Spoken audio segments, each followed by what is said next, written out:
Welcome to the WTR Small-Cap Spotlight podcast. I'm your host, Tim Gerdeman, Vice Chair and Co-Founder and Chief Marketing Officer of Water Tower Research. In today's podcast episode, I'm being joined by Dwight Egan, CEO of Co-Diagnostics Inc, NASDAQ ticker symbol CODX. Also joining is my Water Tower Research Equity Research colleague, Robert Sassoon. Co-Diagnostics is a molecular diagnostics company headquartered in Salt Lake City. Co-Diagnostics specializes in PCR-based testing solutions powered by a patented technology which enables rapid, accurate, and cost-effective detection of infectious diseases. Dwight and Robert, good morning, and thank you for joining me today. Good to be with you. Good morning. Good morning, Dwight. Dwight, many people are familiar with PCR testing from the COVID era, even if they may not understand the technology and the mechanisms of the action. Let me start by asking you to give our listeners a little history of Co-Diagnostics and a 30,000-foot overview of where the company is today. Thank you. And it's so great to be with you. I want to tell you that we're really excited about what is happening here at Co-Diagnostics. We were a company that was founded about a dozen years ago in 2013, and we developed our technology. We obtained our proprietary patent for our co-primers. And then the pandemic hit, and we were right there ready to go. So we were the very first U.S.-based company, for example, to have a COVID test approved by the with a CE mark from the European Union, and that facilitated rapid and sort of explosive growth as we approached more than 50 different countries around the world that were using our tests for COVID. We then decided, very early in the pandemic that we wanted to kind of look around the corner and see where this was all going. Some people wondered whether it would be over by the fall of 2020, right? But it wasn't. But we embarked on the development of a very wonderful instrument and technology that we refer to as the CODX PCR Pro. We've now finished with that development, and we're in clinical trials with our flu, A, B, COVID, and RSV test. And we're very excited about launching that into the marketplace next year. So we've kind of traversed from a nascent molecular diagnostics company with a very interesting assay development co-primer technology into a full company with actually a diagnostic instrument. And that's a big milestone for us. And to be in the middle of our clinical trials, we're very excited about our future. Thank you for that overview, Dwight. Before I turn it over to Robert to ask a few questions, could you also please provide our audience with a quick overview of your professional background? Yes, I've spent most of my adult life in senior level management of public companies. I founded a company called Broadcast International, which was also a NASDAQ company. We were in the satellite business of placing communication systems on things like Safeway stores and Rite Aid, all kinds of different stores around the country. This goes back into the early 80s and 1980s, that is. And we then sold that company to a company called Data Broadcasting Corporation, which is the company that took CBS MarketWatch public, for example. I was a senior executive there. And we had about 27,000 investors, including banks and insurance companies that used our platform to track the market we had products like eSignal. And, there was a very successful business. We then sold that to Pearson out of London, that did the Financial Times and and they had 100 different television shows, Baywatch to The Price is Right. So that's who we sold that to. And then I did a lot of private investing and then ended up hearing a very smart scientist tell me about this new technology that he had created. I quickly saw the value proposition in that and got involved. And then we took it onto the NASDAQ in July of 2017. So I've just spent a lot of time helping to incubate companies from the ground floor and getting them into the capital markets, raised the money, and we've had a lot of fun and success along the way. Sounds like a fun career track. With that, I'll turn it over to Robert. Okay, thank you, Tim, and welcome, Dwight. And we really appreciate you joining us on this podcast. So Sure. let's dive into the value proposition of the technology, the patented co-primers multiplexing technology. So could you give us a quick overview of how it works, why it's effective, and how it helps reduce issues like primer dimers and the risk of false positives?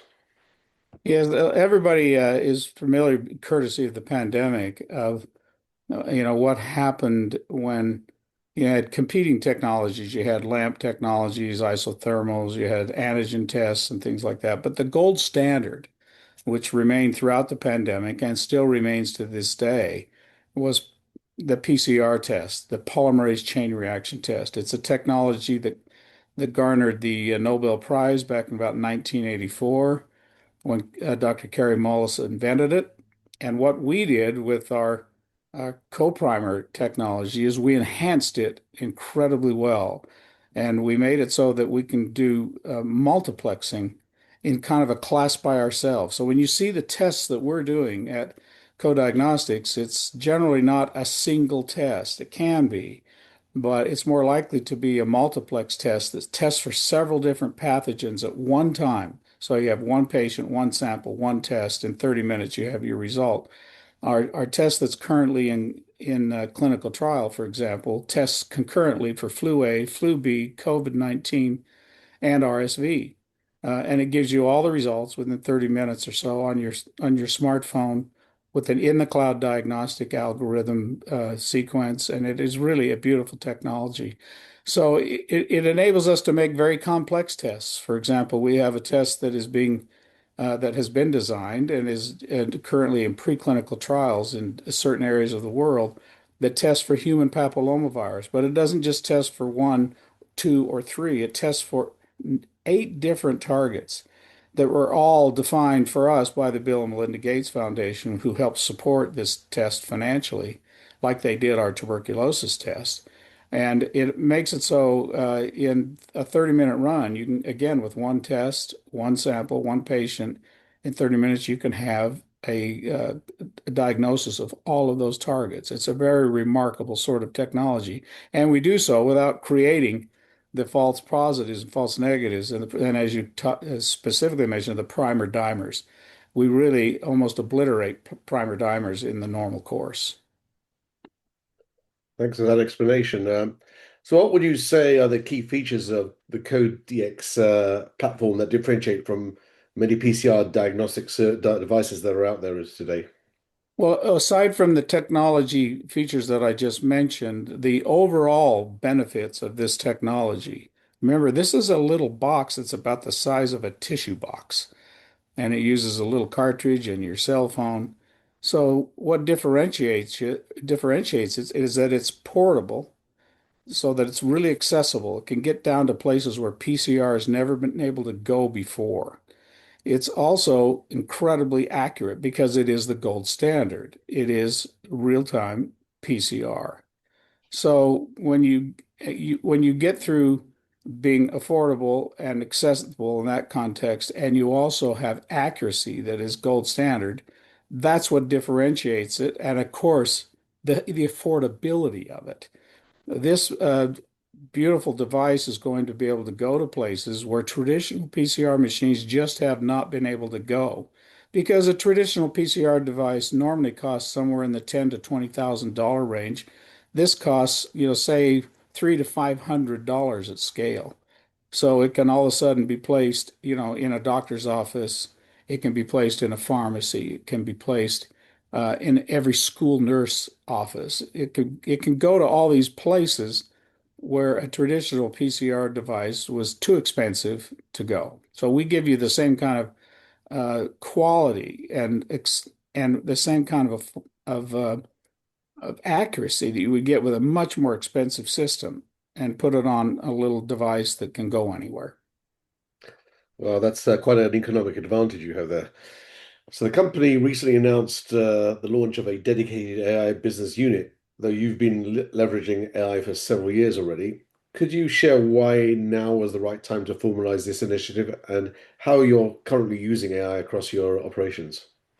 Well, we like to say that, we were AI when AI wasn't cool because we've been using it for a number of years. I mean, when you're dealing in DNA and, AI is all about patterns and algorithms, and there's very few things that have as many patterns and algorithms opportunities than the 3.2 billion pairs of DNA nucleic acid that compromise the human genome. And of course, everything that we're testing, whether it's a COVID test or it's a flu test or RSV, we're looking at the genetic structure of that organism. And so to have the algorithms and things that we have available to us now to do this, and we've been building this capability over many years. So we have several pieces of AI that are already functional, and we have things that we have planned for the future. And so we're very enthused about the kind of capabilities that lie ahead in terms of detecting disease early, maybe being able to detect where breakouts are happening, and just the entire uh, environment that surrounds polymerase chain reaction with the kind of technology we use. So we're very enthused about how I'll give you a little example. We're building our tests with lyophilized uh, little beads. They're called lyo beads. That means they're freeze dried. And we do that so that we can take it into places like India and take it out into the bush, where you don't have the same kind of refrigeration and everything else that you might have in a major U.S. city. But this allows this kind of a test to go and be good at ambient temperature for a couple of years and not have to worry about the cold chain. During the pandemic, we sold millions of tests on dry ice, in order to keep the cold chain alive.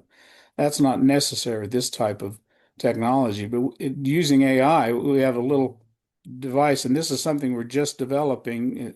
It works, and we're really enthused about it. It's not part of our current testing development, but it is being developed, and it picks up a little lyo bead with a little vacuum uh, artifice, and then it takes a picture of the little bead. And this all happens with a robot. It's really fun to watch.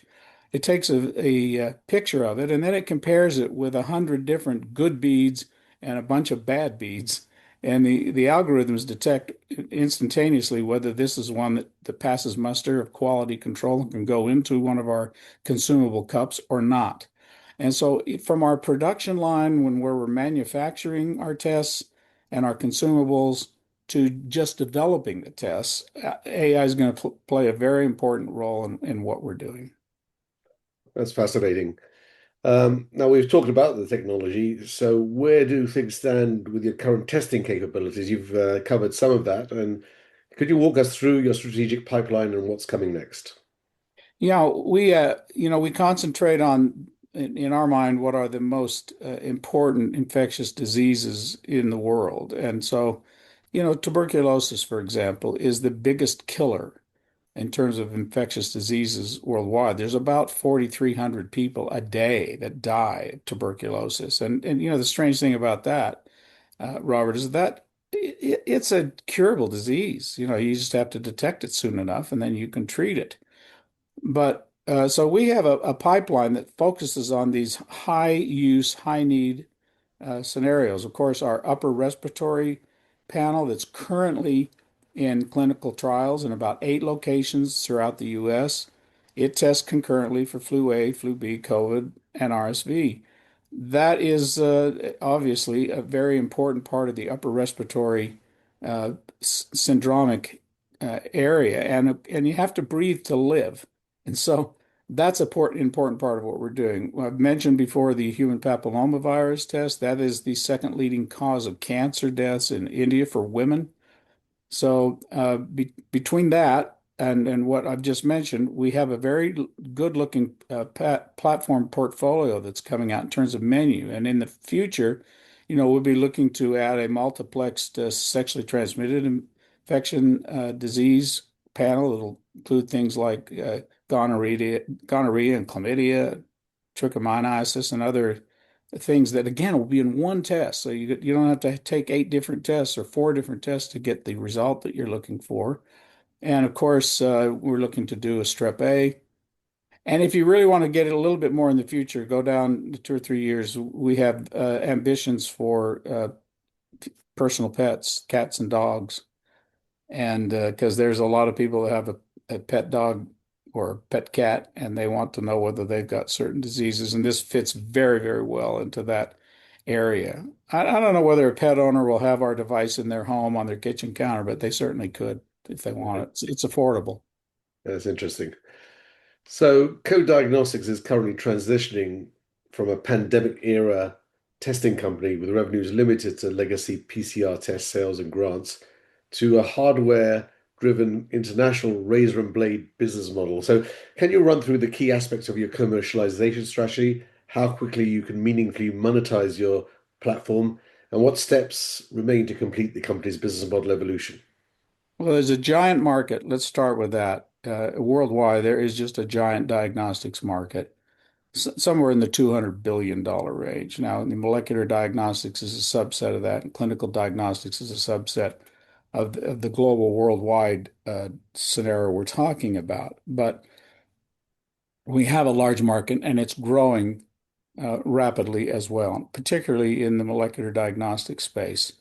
So we have an opportunity to go to many different countries in the world. We just announced a joint venture with in Saudi Arabia with it's called Comira, like we did 8 years ago with India with our CoSara joint venture, which we've now been in for 8 years.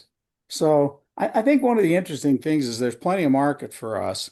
And we've done a lot of internal research and a lot of field marketing research with very good companies that do that sort of thing. So we know where our targets are. We know that, for instance, the clinics, hospitals, the doctor's offices, the pharmacies, the skilled nursing facilities or kind of rest home environment, and of course the home market are places where there's a very good need for our product. And I think the important differentiation here, Robert, is that it's not so much how much market there is, it's how little of that market we have to garner in order to be very successful as a company. If we place a few thousand boxes doing, 6 to 12 tests a day, like in a pharmacy or in a skilled nursing facility or in a clinic, you get to $100 million in revenue very quickly at a very good operating margin. So it's not that it's just a big market. We don't have to have very much of it to be enormously successful. Right. I think you sort of you talked about the market opportunity. I mean, in total, how much of that market do you think you can capture over the years? Well, our ambitions currently, are to get, maybe up to the first 10,000 or so instruments placed, and then the company is really sailing. And I think the sky's the limit because of its affordability and its accessibility, because it's so easy to use. I think we're going to see it proliferate. And you just have to decide, whether we're going to make PCR the gold standard, the standard for everybody. That's our goal. That's where we're heading out. And so whether it's in India or Saudi Arabia or in the United States, we're developing a potent menu that will, I think, be very successful in getting traction. Well, thank you, Dwight. That's really been very informational and very useful to get a better understanding of Co-Diagnostics and its business development. So back to Tim. Well, thanks for joining me today, Dwight and Robert. Best wishes as we wind down the year and the holiday season.